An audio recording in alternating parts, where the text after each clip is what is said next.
Great.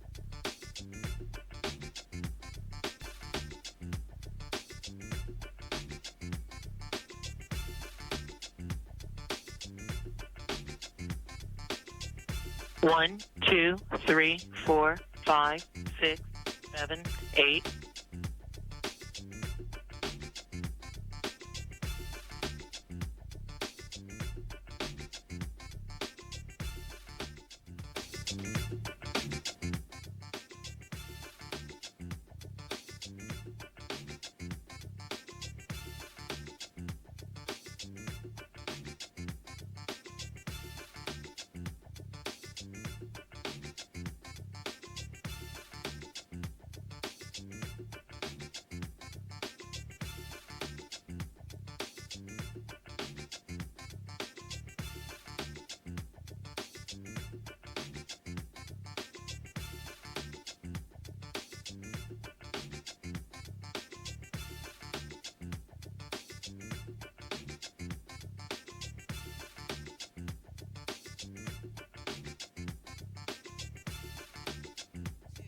Three, 4, 5.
Coming up on Roland Martin Unfiltered for Friday, March 1st, 2019, I'm Monique Presley in for Roland. He'll be back on Monday.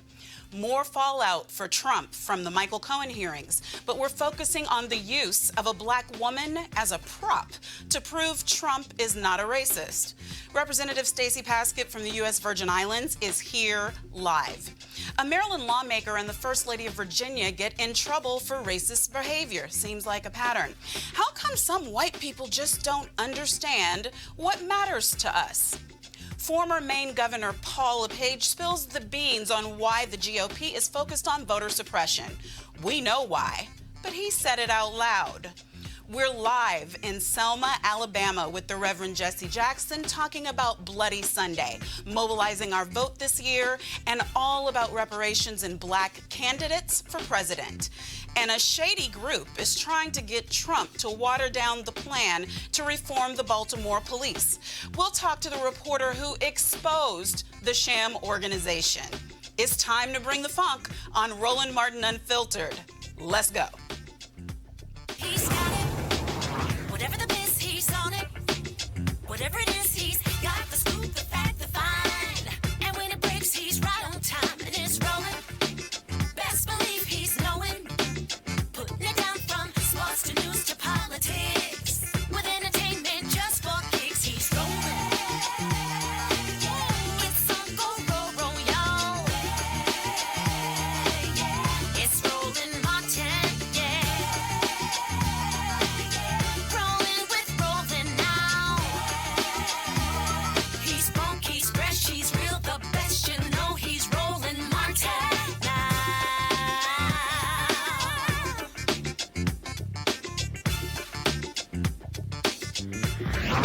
Martin.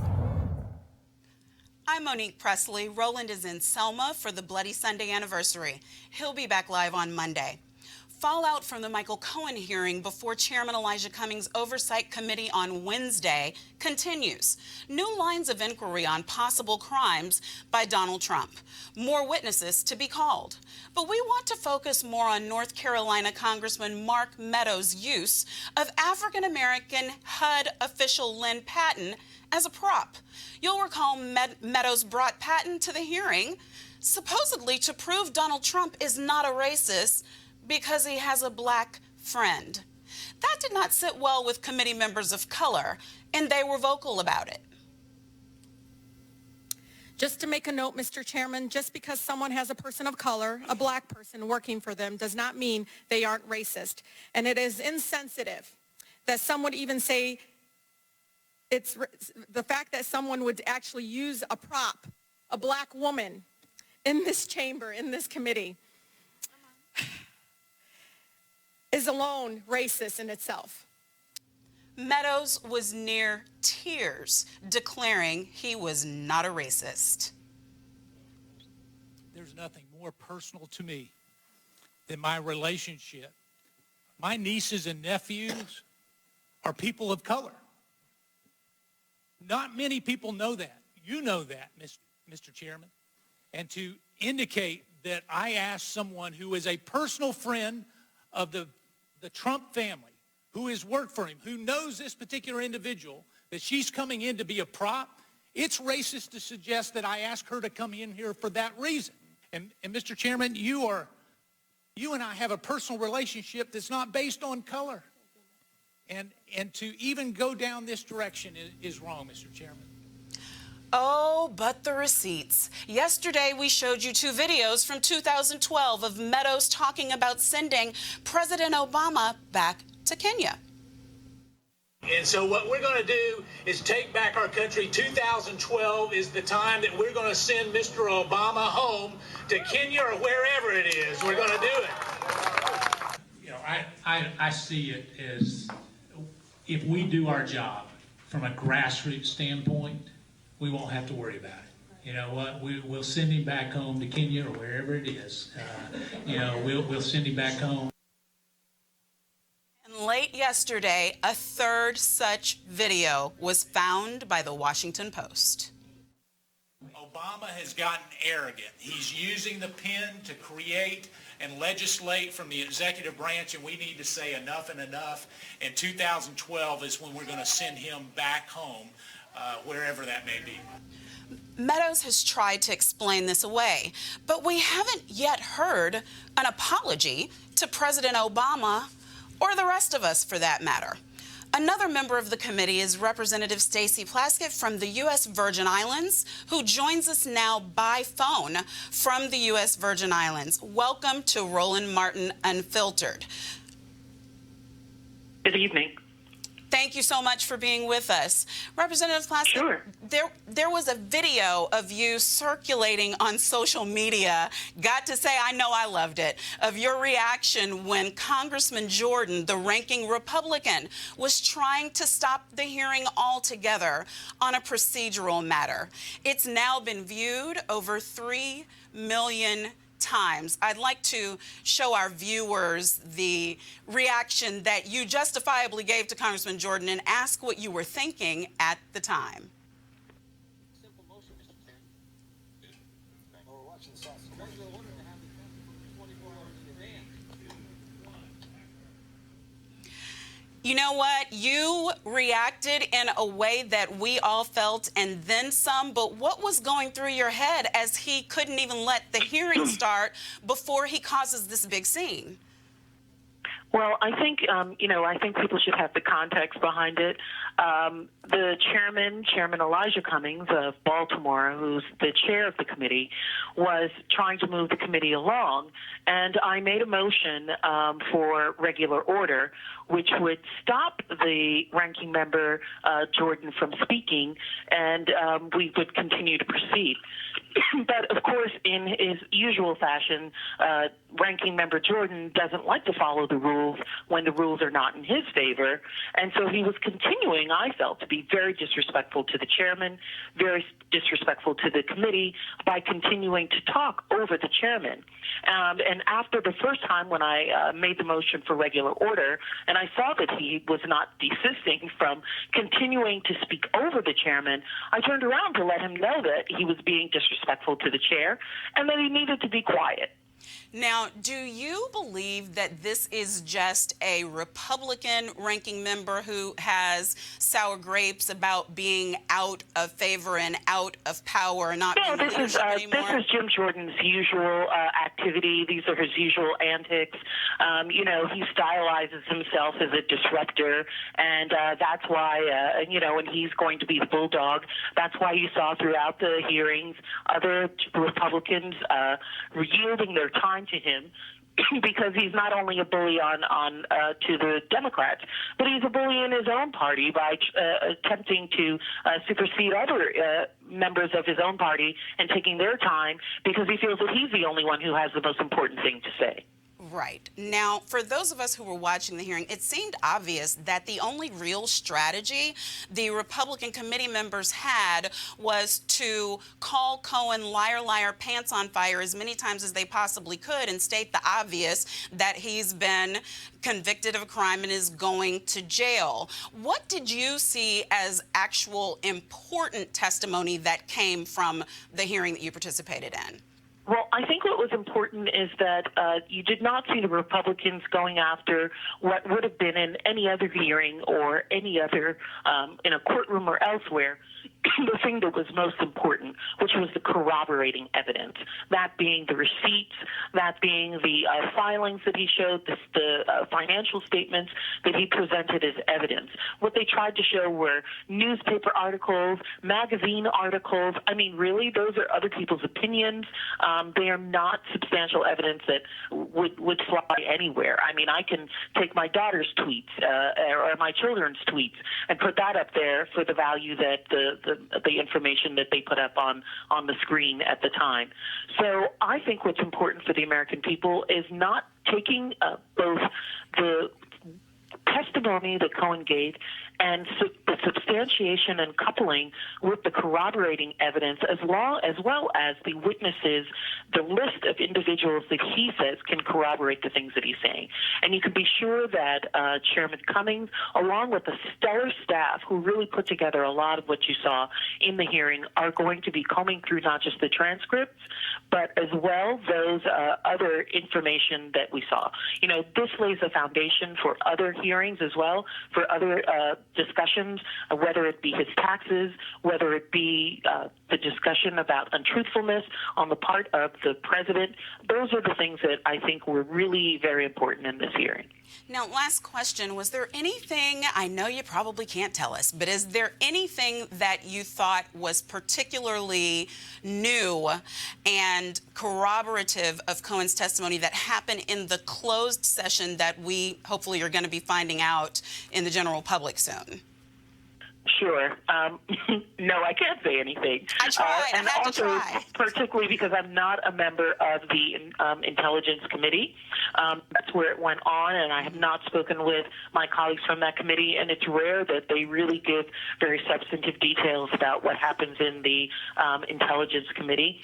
We are all working in our lanes. Our staffs are discussing with one another, as well as the chairman, so that we're really making sure that we dot all the I's and cross the T's. As you saw in the hearing on oversight, we did not spend a lot of time on the whole Russia collusion. We really went after the criminality and questions of untruthfulness, as well as tax evasion and others, to try and lay the groundwork in that area. And the other committees are working on the specifics that they've outlined are within their purview.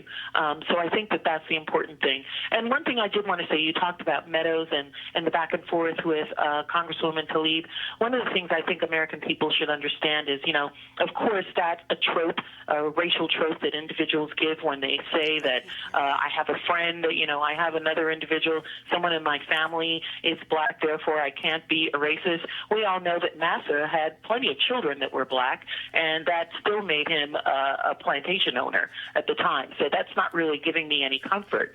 But what I think was really important in there, and one of the things that we see over and over again is that I still believe that Congressman Meadows owes not only Ms. Tlaib, but others on the committee an apology for what he did in that committee. And I found it very, very telling that the individual who ended up having to tell and having to apologize was my fellow colleague, Congresswoman Tlaib.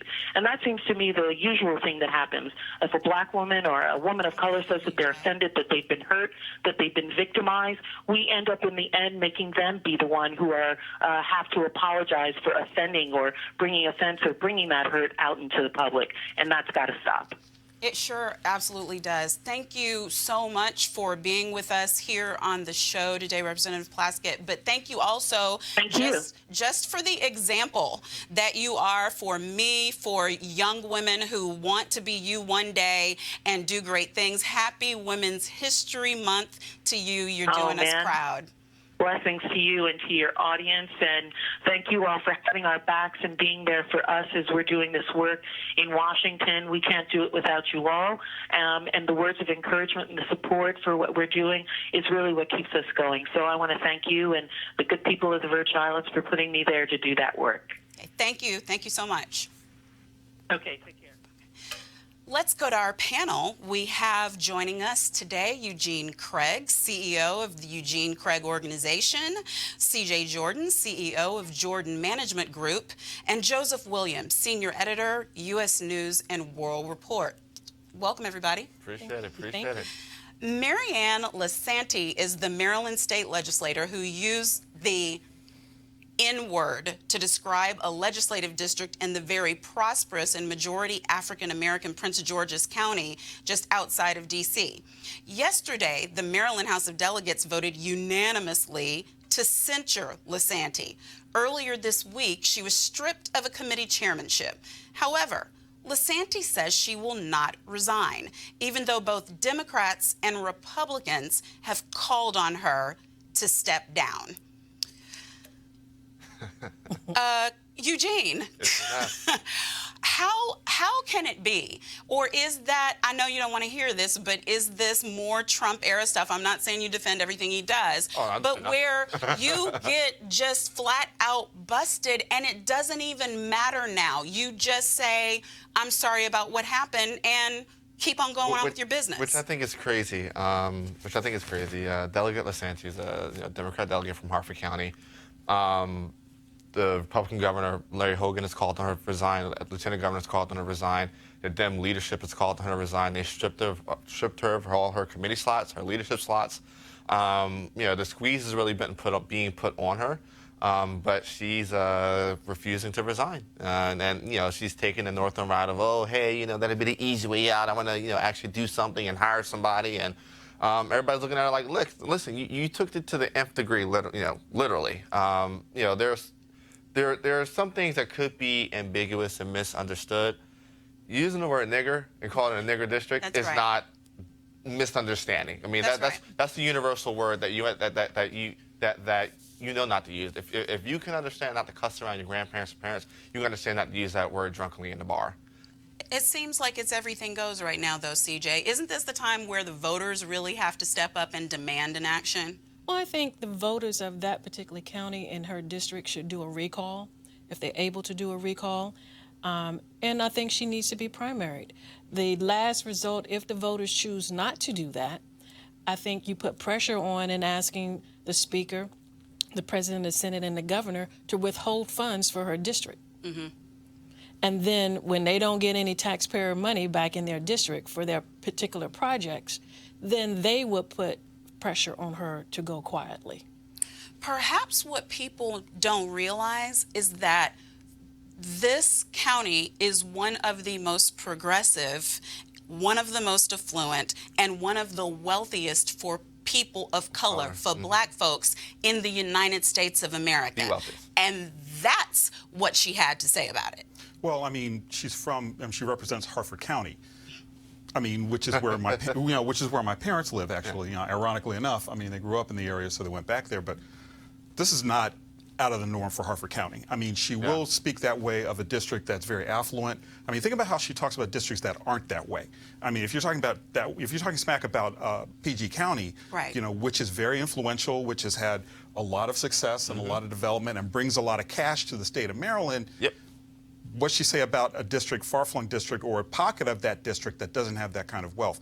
And the other thing that it sort of strikes me as is the Republicans are saying a lot of the quiet parts out loud right now. I mean, it's almost as if the filter has been removed. I mean, earlier, the Meadows segment, I mean, that was kind of tasteless, you know, a little tasteless thing to do.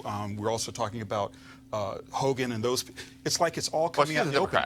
Well, she's a Democrat, but I mean, even so, Harford County is no bastion of progressivism. Oh, I agree with you. And you know, and people on that conservative end, I mean, apparently Democrats can do it too because it happened in the State House of Virginia. Yeah. You know, but the one common denominator that they all have is that they're white people of a certain age. This is true. And that's the one thing that makes the sort of progress that we've had in the last couple of years really look like it's scraping against the establishment. No matter what race you are going to have to cede some power, especially to the new black women that are on the House of Representatives. Now, in a strong county system of government, is there no vehicle for action by the governor?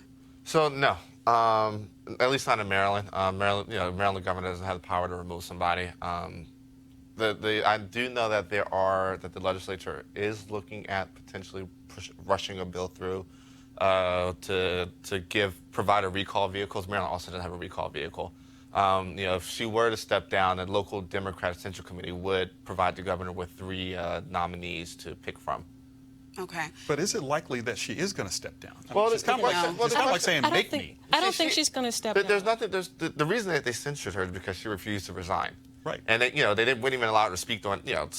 And she put up with the censure. Yeah, she put up with the censure. And so, it's not going anywhere. Today, the Legislative Black Caucus and other leaders stood up and made another call for her to resign. And being that she's resisting it, there's a lot of discussion now about pushing through a bill to allow for recall elections in the state of Maryland, which there are none right now. Right. And okay. even So with the speaking of Republicans, Eugene, showing their behinds, you all listened to what my discussion was with Representative Plaskett. Meadows. Oh, Meadows full of shit. But I would say Meadows and Jordan are two monsters of the same head. Meadows, almost coming to tears, after going back over the last half decade or so, playing the racist birtherism trope. I mean, Jim Jordan. Meadows and Jordan is what you get when you have extremely gerrymandered districts. There's no reason Jim Jordan should be a current sitting member of Congress after the Ohio State scandal that came out last year, in which he did far worse than Joe Paterno did at Penn State and is now a sitting member of Congress. But do you believe that? I mean, some did understand, some didn't understand that because of the rules of decorum for the committee and for it literally says in the House House rules you can't call another member a racist. And I did not think that she did. She said that it was a racist act. She didn't say that he was a racist. And to me, she shouldn't have had to backtrack the way that she did. But it's just as Representative Plaskett said, the person who has been offended is the one who always ends up having to make the apology. Indeed. But what I also noticed, have you guys noticed like the pass that Lynne Patton is getting? You can't just be carted out and paraded against your will. I mean, she took part in this. They properly planned it. I mean, scam. She tweeted it out earlier that morning, and there, some chat in the conservative Twitter sphere about why she was going to be there. I mean, she willingly, happily did it. I mean, this is a role, but if you understand Lynne Patton, this is the role that Lynne has played. For the last 3 or so years, Lynne has always been one of the go-to folk that's becomes, even before the pre-existing of Katrina Pierce in the Trump world, Lynne was the go-to person of, hey, I'm Donald's black friend. I'm going to cape for Donald. Before, she'll do it, then Omarosa would do it, and Omarosa came back and say, hey, he actually is a racist. But, Lynne is now, the go-to still, hey, I've known Donald for X amount of years. I've known the family for X amount of years. But, Michael Cohen made an amazing point. He said, ask her, how many black executives there are in the entire Trump organization across the world. And that answer and that number is absolutely 0. Right. Even when she worked for them, she wasn't an exec. They were busy talking over him while he was trying to give that offer of proof. Joe, how long are we going to have to deal with this I have black friends defense to racism? How old is this country? I mean, it's a standard trope. It's getting more and more tired, and I think people are kind of realizing that it's not going to work that much longer anymore. But part of the problem is that there was a Pew study that was out maybe a month and a half ago, that upwards of 75% of all white Americans do not have another friend of a different race. So in that dynamic, you have people who are scraping and trying to prove that they aren't racist because they don't think they are. But the fact that they live their lives kind of proves otherwise. And the mere fact that it's still a thing indicates that we're going to have a long way to go before it isn't. Right. The silos are real, though, CJ, for everyone, because you can talk to white people and find many that don't have black friends. You can talk to black people who do not associate with people who are not black, but not just aren't black. They don't associate with people outside of their religion. They don't associate with people outside of their neighborhoods. But there's a difference between refusing to associate and being a racist. And I've been seeing so much going back and forth on Twitter where people who are in power in majority want to call black people racist, and I keep trying to explain to them that that's no possible. Well, I think when you have such a rapid response piece through online platforms, I think you can go to the extremes. And I think at the end of the day, I don't think everybody is racist, and I think people have some issues, but doesn't mean that they are a racist. Right. And I think we're using that term racist so frequently now that I think when there's a true incident, I don't think people are going to be so numb when it comes to racist, like Jussie Smollett. Right, and being a racist means that you are in a position of power and you utilize your view of your own race as superior to another in order to take action against the non-privileged class. So, but the other for whoever didn't know what racism was, I got to move on. But for whoever didn't know, like the next time you get called a racist, check them on it. Another white politician not stepping down is Virginia Governor Ralph Northam.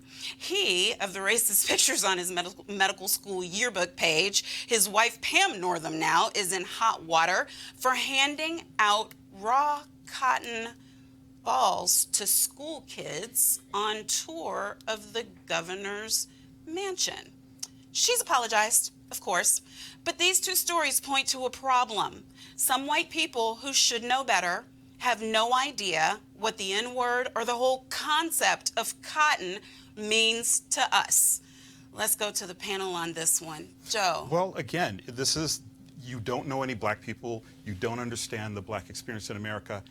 You think you're doing a good thing, but really it's just But I don't insane. think they have that. These folk don't have that excuse. I mean, as prominent members of the Democrat Party, they are surrounded around black but people. do they though? I mean, absolutely. I think it's a difference between working with somebody, knowing somebody, and having an intimate friend who you will call up if you're in a jam. Having somebody over to dinner or late night or doing things that you would not do from 9 to 5, as opposed to like having a dinner or drink somebody who you know. I'm going to make a crazy argument here. I think it's arguable if Delegate Lynne Patton has done what Northam's wife did. Maybe give her a pass because of the way Hartford County set up the structure. Governor Northam, who served as the lieutenant governor of the state, who's been involved with Democrat politics, which in Virginia includes a ridiculous ton of black folk, has no excuse of not being in tune to something of the tune of, hey, in the state where the Confederacy was born and died, and the state that literally depended upon cotton as a crop in the early stages of this country, handing out cotton balls to black kids. Right, and that's the ignorance of it. And that's where not we don't understand black people and why black people would be offended. They can't claim that, and they also can't claim, with this being the home state that they now lead, that they don't understand the history of the cotton trade and the part that black people paid in the success of Virginia. So, CJ, it's a little ridiculous to me at this point.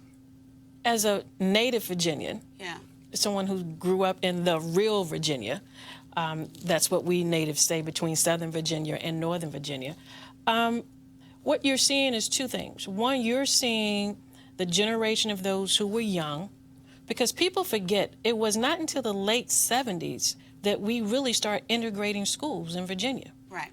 And you talk about, T.C. Williams, the movie that, Denzel Washington played in, and you saw, I Am the Titans. So you're seeing a generation of white Democratic politicians who were there when we just took the shield down on busing and integration. They're coming into power, and they never have really changed. Right. Dixiecrats. Yes. And they've never changed. But you also are seeing this piece of black, not just Democrats, but just black Virginians grapple with our place in society and how our response should be, because we were the state of the Confederacy. It is where the Civil War ended in Richmond and Petersburg. It is also that place of Sally Hemings. And we're not upset, and it's kind of hard to explain. Well, we're not upset because there's conditioning involved, but we're gonna have to do better, people. Paul and we do need to do better. Paul LePage used to be the very right-wing Republican governor of Maine. He's made racist statements in the past, but this week he said out loud what we know is behind all the fake outrage about voter fraud. I need to use air quotes on that. Republicans are scared that fair and free elections will topple the white patriarchy here in America. Maine is considering a proposal already adopted by a few states that would pledge to cast the state's electoral votes to whichever candidate for president won the popular vote. Remember that Hillary Clinton received nearly 3 million more votes than Trump. Here's what LePage said about the proposal. Actually, what would happen if they do what they say they're gonna do is white people will not have anything to say. It's only going to be the minorities that would elect. It would be California, Texas, Florida. Is he wrong, Joe? It's an interesting argument. I will say that. And again, they're saying, well, yeah. I mean, and they're saying but is he wrong? Yes, See, and yes, you're calling it a racist argument, No, and I understand. I understand. We're talking about underlying motivation for his observation, but what I'm asking is just a strict populist census geography question about which citizens will really elect the next president if the popular vote reflects in the Electoral College. Well, 2016 would prove that, right? I mean, so I guess he is right. And whether or not it's a white person, that's kind of irrelevant. Because it's the will of the most people is majority rule, right? And most of the people, we all know, we're browning and browning and browning. Right. So, and it's another kind of he's sweeping against the tide, like a lot of the white Republicans tend to do, in that, if you fear change and if you fear demographic change is going to overwhelm your particular viewpoint, then you try to change the rules to lock out power. Yep. Well, no, this is not about white Republicans. When we talk about the browning of America, it's going to happen. But when you go back to the founding fathers, the reason that the Electoral College came in was the fact they didn't want those larger states deciding who the president is. Now, here in 2020, it just so happens that looking at history, it's going to be a lot more brown people in those populous states. So the question becomes, do you go back before the Electoral College came into play and where we will be in those states, Florida, California, and New York, where we will be the browning of America earlier? Or do you stay with the Electoral College? Right, and there were only 12 states at the time that they made these decisions anyway. Virginia was dominated. This manifest destiny that we're doing right now wasn't a part of the original plan. Jefferson wasn't sitting around thinking about that. It was That was one of the anti-Virginia compromise. No, it was one of those discussions. But so you also have to understand, though, right? If we're talking about the Electoral College, right, then you're saying that Wyoming is going to get the same amount of senators. No, and I'm not saying that. Well, if we expand it, it's the basis that you're allowing. So one of the reasons why the Senate is so deadlocked, and it's one of the reasons why Mitch McConnell was Wyoming, Iowa, and you have sparsely populated states that have the same amount of power, same amount of political power, and therefore we get justices like Kavanaugh and Gorsuch that you cannot filibuster because you don't have the population strength, and that the guy from Wyoming, the 2 senators from Wyoming, have an equal same vote as the 2 senators from California, New York, etc. And that's how it was set up. I don't know that that's a problem. I mean, elections matter. I would love to talk about this all day, y'all, but we have more. The lovely Miss Candace Owens, who is paid by a pro-Trump super PAC, is darling of conservatives. That's because she's black.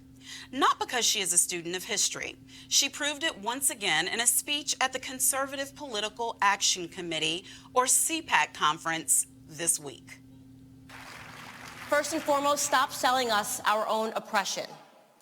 Stop taking away our self-confidence by telling us that we can't because of racism, because of slavery. I've never been a slave in this country.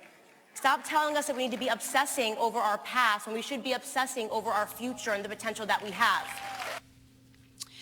That was short. Maybe once more again. First and foremost, stop selling us our own oppression. Stop taking away our self-confidence by telling us that we can't because of racism, because of slavery. I've never been a slave in this country. Stop telling us that we need to be obsessing over our past when we should be obsessing over our future and the potential that we have. Yeah, so if one of us isn't free, then we're all not free. She probably doesn't know about quotes like that. Oh, she does. Because she sued. She sued and won. She sued and won. She sued and won and said the school district that she attended school in was racist and discriminated against her and blah, blah, blah, blah, blah, blah, and sued them and won.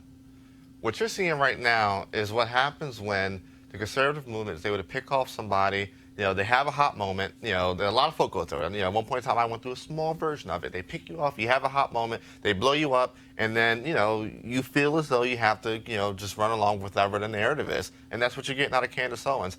You know, very rarely do I agree with Joe Walsh, but, you know, he came out and said, hey, listen, you guys are being played by her. I mean, she's done nothing. She's made no strides in the black community. I mean, she's literally if you could take Matt Boyle or Ben Shapiro and put a black female face on it, that's what you're getting, Candace Owens. Well, I mean, understand. She's entertainment purposes only. She's worse than Katrina. She's worse than Katrina Pearson and Lynne Patton. I'm not sure about that. But here's the thing. What she's saying, though, is not just the inflammatory entertainment purposes stuff. It's the complete disrespect for the resiliency of her own people, because she's saying, you know, stop taking away. Why does she think they can take my confidence away? Or any of us, for that matter. I mean, we are, 156 years out of slavery, and we've had presidents, and we're about to see all of the women of Congress who are of color, and all of the things that we've done while still dealing with systemic oppression for the entirety of the time since the Emancipation Proclamation. How does she not get that? I mean, there's another way to sell her story without tearing down her own people. But it's a lot easier, and it plays a lot better at CPAC, that kind of a message that she's delivering. I mean, CPAC is like a very interesting place. I've been there a couple times. I call it Planet CPAC. Yeah. I mean, on Planet CPAC, you kind of have to breathe the atmosphere, and if you breathe the atmosphere, you're rewarded for it, and you survive. So I think that what she is doing, she's having a hot moment, and her hot moment says she's going to go with the flow, and that's that. I mean, it doesn't matter if it's not true.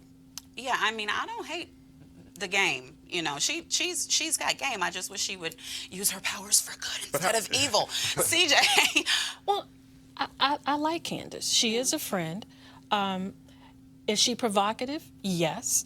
I love Katrina. And I think each one of us that are black women who are Republican, who are conservative, our delivery is different.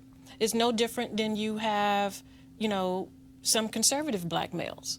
And so, like Jesse Williams. So you have different women, different platforms who go out there and speak. Right, but she's not provocative. She's not conservative. Only.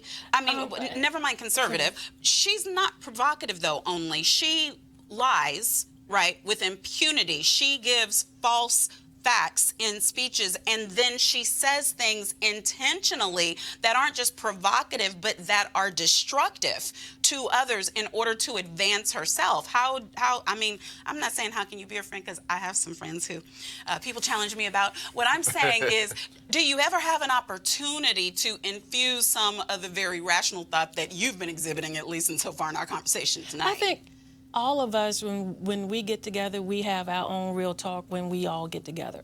And I think for Candace is defending what she believes in and how she wants to deliver that conservative message in order for people to hear what she's attempting to say and on her platform. My platform is different. I focus on African-American businesses and what this administration has done, like over 9% growth on SBA loans to Black-owned businesses. We have 400% growth in Black-owned businesses under this administration.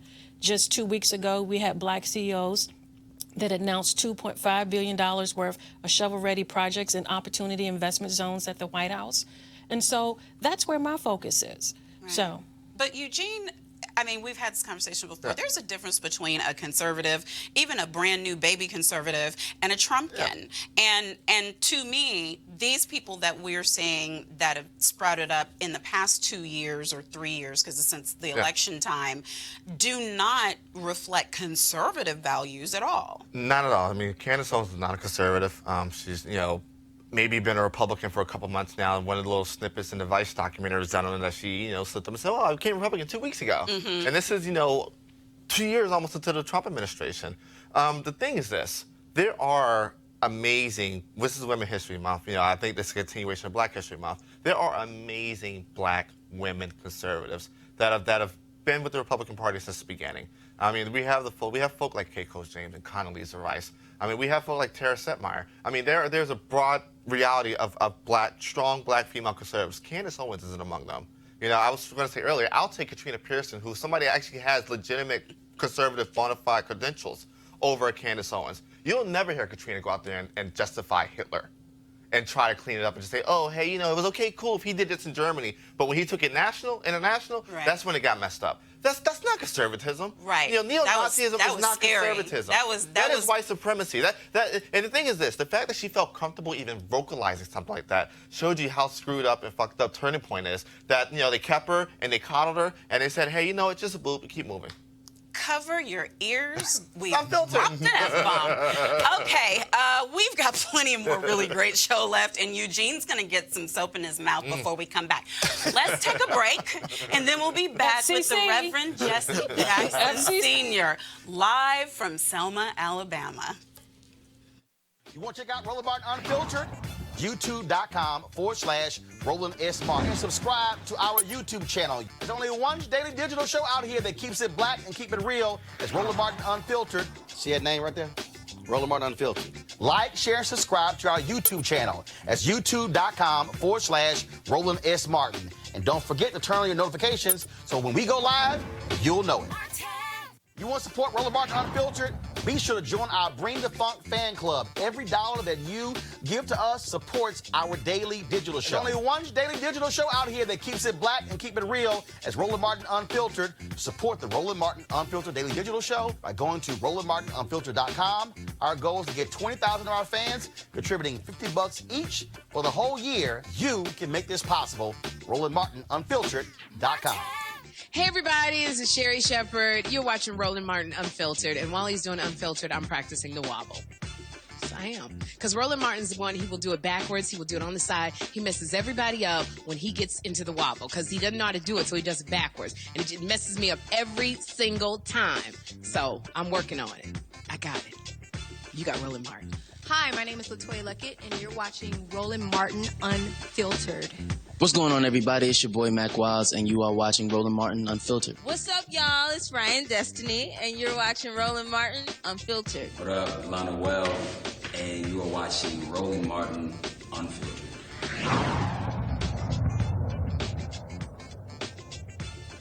You've heard us talk about consent decrees, especially consent decrees between the U.S. Department of Justice and individual police departments. I can name a few that need them right now.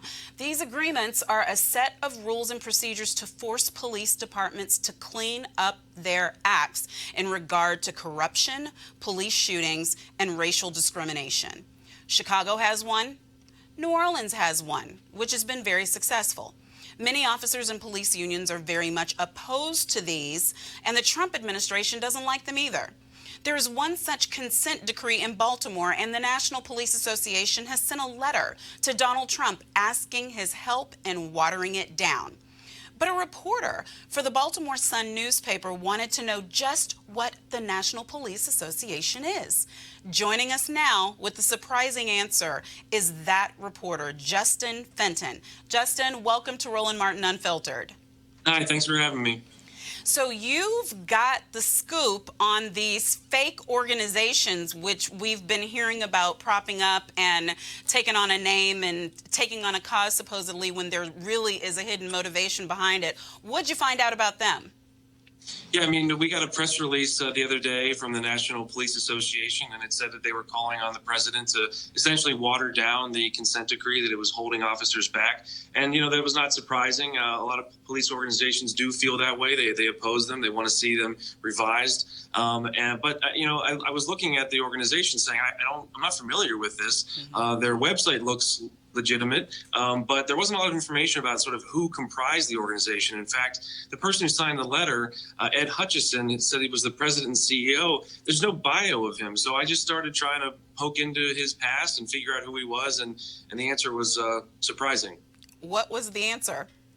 So first of all, he didn't respond to any of our requests for comment, which I think is telling off the bat. This is someone who put out a press release, wanted media attention, wants press coverage, wants us to highlight his voice and boost what he has to say, but then is nowhere to be found when you try to interview him for comment. And so after I poked around a little bit, I started to see his name associated with a boxing organization that seemed to have been, sort of this minor boxing group that failed. Then he was showing up associated with a website called USA Dream Girls. It was a model search website where you rate women on their looks. And I'm thinking, does this person have any law enforcement experience at all? And it turns out he's an investigator in the licensing division of the Indiana Attorney General's office. The most telling thing, I think, in my article was that in the documents that the organization filed, and they are registered as a 501c3, so they can raise money, they can advance causes. The vice president of the group, the listed vice president, is a 79-year-old retired boxing promoter out of Indiana, and he did not know that he was the vice president of this organization. So, yeah. Well, I know that in the state of Maryland, those organizations can be shut down for not adhering to all of the rules that are supposed to govern 501c3s. Have they been reported? I'm not sure about that. They're registered in Delaware. They're headquartered in Indianapolis. They have not filed a 990 for last year. The one that they filed in 2017 showed that they raised $103,000, but that they were operating at a net loss of $113,000. So I'm not really sure what the end game here is for this group. I don't know, but they were getting really active. I should note that it wasn't just this press release about the Baltimore consent decree. They got involved they filed a bar complaint against Rachel Rollins, the district attorney in Boston. They signed on to amicus briefs in the Supreme Court about immigration cases, and they also got involved in a case in Ferguson involving Officer Darren, I'm forgetting his name at the moment, but they've been trying to weigh in on these things and become a vocal, persuasive voice. And so I thought it was important that some questions be raised about it. What exactly is this before people start giving their money to them and taking them seriously? Right, and I'd be interested in knowing who the large backers are, because every time you follow the money, you get some answers. Well, thank you so much for digging, and I hope you'll continue doing great reporting and keep us posted, because this is important. Thank you very much. Thanks for being here. It's National Women's Month, and I wanted to share with you this wonderful video I saw earlier today on Twitter with the women of the Congressional Black Caucus, women who might not be in Congress without the work of people like a guest we're going to be talking to soon, Reverend Jackson.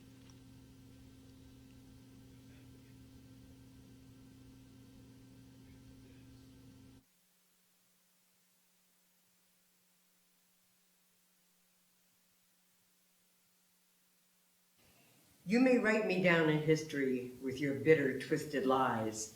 You may trod me in the very dirt, but still like dust, I'll rise. Does my sassiness upset you? Why are you beset with gloom? 'Cause I walk like I've got oil wells pumping in my living room. Just like moons and like suns, with the certainty of times. Just like hopes springing high, still I'll rise. Did you want to see me broken? Bowed head, lowered eyes? Shoulders falling down like teardrops, weakened by my soulful cries. Does my haughtiness offend you? Don't you take it awful hard? 'Cause I laugh like I've got gold mines digging in my own backyard. You may shoot me with your words. You may cut me with your eyes. You may kill me with your hatefulness, But still, like air, I'll rise. Does my sexiness upset you? Does it come as a surprise? That I dance like I've got diamonds at the meeting of my thighs. Out of the huts of history's shame, I rise. Up from a past that's rooted in pain, I rise. I'm a black ocean leaping and wide. Welling and swelling, I bear in the tide. Leaving behind nights of terror and fears, I rise. Into a daybreak that's wondrously clear, I rise. Bringing the gifts that my ancestors gave. I am the dream and the hope of the slave. I rise. I rise. I rise. And indeed, still we rise. Last month, Roland talked to Sally Kohn, the author of the book, The Opposite of Hate. They discussed hate and how it plays a serious role in today's news, politics, and even internet trolling. Take a look. All right, Sally, glad to have you here. Let's get right into it. Your book is called The Opposite of Hate, a field guide to repairing our humanity. But the reality is we're living in a time where folks are operating on polar opposites. When you look at the language emanating from the White House, attacks on undocumented workers, when you look at just every form of criticism, it is as if we are in a death match every time there's a conversation. As per usual, Roland, I couldn't have said it better myself, and nice to see you. Yeah, I mean, here's the thing. If it gives anyone comfort, this may not be the worst, ugliest, nastiest moment in human or certainly in United States history, right? We are a country that, as we all know, or at least as your viewers and your viewers know, was founded on hate, obviously the genocide of Native people founded on and built on enslaving Africans. And this isn't like we've fought tooth and nail, community by community by community, decade by decade by decade ever since, just to give even little bits of progress toward humanity, towards group after group after group. So, unfortunately, this kind of animosity, this kind of us versus them, this kind of deep hate and resentment is part and parcel of who we seem to be as a nation. And at the same time, that's never stopped us from fighting against it and demanding that we do better, learn better, act better, be better, to borrow from Melania Trump, ironically. And I continue to hold out hope, at least, that our side of the equation can hold the country's feet to the fire. But one of the things that jumps out, you have a chapter called Why We Hate the Trolls, and you talk about when you worked at Fox News and how folks are off camera. And the reality is, I believe, especially when you talk about conservative radio and a lot of the folks on Fox News, that they know this is a game. And the reality is they're playing a game. The problem is it's a dangerous game because the people who are listening to that every single day. I don't think people, look, I'm born and raised in Texas. I don't think people understand when you go to Texas and Louisiana and you go to Arkansas, you go to all those red states. You are bombarded with the same messaging every single day on 5 and 6 talk radio stations, and they watch Fox News all day, and that's all they hear. Oh, absolutely. And I mean, listen, I don't think we should make, we don't have to sort of over-characterize the dangers of rhetoric and speech, right? Like, I don't think that, if we live in a free society where we allow free speech, even hate speech, for better or for worse, and that's part of our democracy and part of what we've always believed as a country. And what I certainly believe is that the answer to bad speech is more speech, is good speech, is positive speech, constructive speech, speech that corrects wrongs and rights our country and our values. And at the same time, like, all we have to do is look at, you're talking about Fox is certainly one problem. The president is obviously a problem. At his own rally this week, he's, attacking the media live right there. And one of his supporters turns and attacks a BBC cameraman. I mean, there are direct consequences, and you're exactly right. I don't want to give too much credit to Trump. I don't know if he knows what he's doing or he doesn't know what he's doing, but he damn well should. And it's reckless, it's irresponsible, and increasingly it's very, very dangerous. And one of the things that I wish we could have is, I think back to the 60s. And the other day I was watching several documentaries, and I Am Not Your Negro, James Baldwin. I was watching something on Malcolm X as well. People don't understand.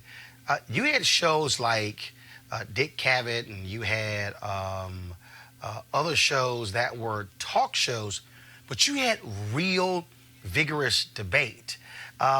Malcolm X, we talk about Muhammad Ali and Nikki Giovanni, when you had Gore Vidal and William Buckley, and you had,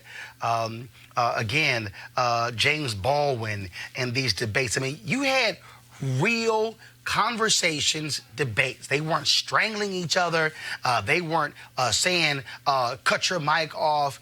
And you really had these thought-provoking debates. And I think part of the problem today, when we talk about this level of hate, is that we have people who are playing to the cheap seats, and they really don't want vigorous debate. They really don't want to be challenged by folks from the other side. And I talk about all the time, it's amazing how all these Fox News shows are scared to even call me. And I'm going, okay, you want debate? Let's go. But it's a game, and it's a financial game. It's a ratings game. And it's not a quest for true information. It's really, how much money can we make? Well, you want to go make the deeper cut here. The truth is, again, it's not just Fox. And listen, I sort of, I think it's so easy to point out the hate and the hypocrisy and the nastiness and the cruelty and the bias and the bigotry on the right and the far right and the Fox and the Trump and the whatever. And I'll continue to do it till the cows come home. It's bad. It's abominable. And it's worse than almost anything else we can point to. And let's not let everybody off the hook, including our side, right? So, why don't we see exactly what you're talking about, Roland, on, MSNBC or CNN for that matter, or on network television? Because I think it goes back to the game. I think, unfortunately, what has happened, and it really is, and for those of us who study this medium, look, there was a time when news was not a profit generator, okay? It wasn't. It was about the public good. But I think what has happened is we've turned media now into infotainment, into entertainment, and we're getting away from how can we discuss the issues. I don't give a damn if Senator Kirsten Gillibrand ate fried chicken with her fingers or with a fork. I really don't, okay? What was she there talking about in South Carolina? And I think that's also what generates this hate because see, there you go, and as opposed to what did she say? What did she talk about? To watch the whole 34-minute interview, just head over to youtube.com/Roland S. Martin. You've heard us. That was not Correct? Okay. Looks like we're going to go and take a break. And then when we come back, we have some good news about HBCUs.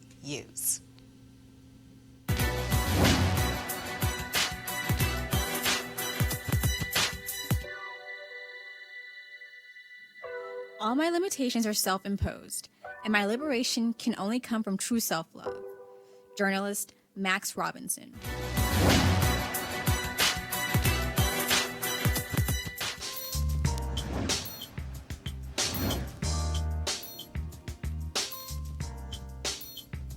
For today's hashtag HBCU Giving Day, our school is Cheyney University of Pennsylvania. Cheyney was founded in 1837 and is located in Cheyney, Pennsylvania. Notable alumni included Jim Vance, Marcus Foster, Ed Bradley, Rebecca Cole, and many more. To donate to Cheyney, please visit www.cheyney.edu. As a graduate of an HBCU, I can't tell you how important it is that we support them. I'm sorry to hear what's going on with Bennett right now. Yeah. We need to be doing all we can. Yeah, I mean, the thing is this, you know, folks support HBCUs the way they should. You know, colleges like Benton wouldn't end up in a situation where you're now begging, you know, the board not to pull your accreditation. Yeah, so do all you can, guys. We'd like to leave you on a positive note. HBCU enrollment that has been declining for 6 consecutive years is finally on the rise. The high point was in 2010 with 326,000 students, and the low point since then in 2016 with 292,000. The 2017-2018 academic year saw 298,000 students enroll. Even better news, charitable giving and grant making to HBCUs increased for the 4th consecutive year, surpassing more than $338 million during the 2016-17 academic year. So, as we said, Roland is in Selma, Alabama, and as you can imagine, it's got to be hectic and everyone is going there because this is now the 54th anniversary of the Selma horrible riots that we know even Congressman John Lewis was injured to the point of death by troopers during that time in 1965. We were hoping to talk to Reverend Jackson, but he couldn't get to the church on time. The preacher's late, but hopefully Roland will be able to bring us that interview. Hopefully Roland will be able to bring us that interview and much, much more, which I'm sure he will, starting shortly after the show. Just go to youtube.com/Roland Martin and don't forget to turn on your live notifications there and on Facebook and Periscope. As I said at the top, I'm just in the seat for the day. Roland will be back on Monday bringing fire and funk and all the stuff the hardest working black man in television does. I'm Monique Presley. Thanks, Ro, for giving me a shot in the hot seat. Thank you to our panel. Appreciate it. Thank you. Have a great weekend, everybody.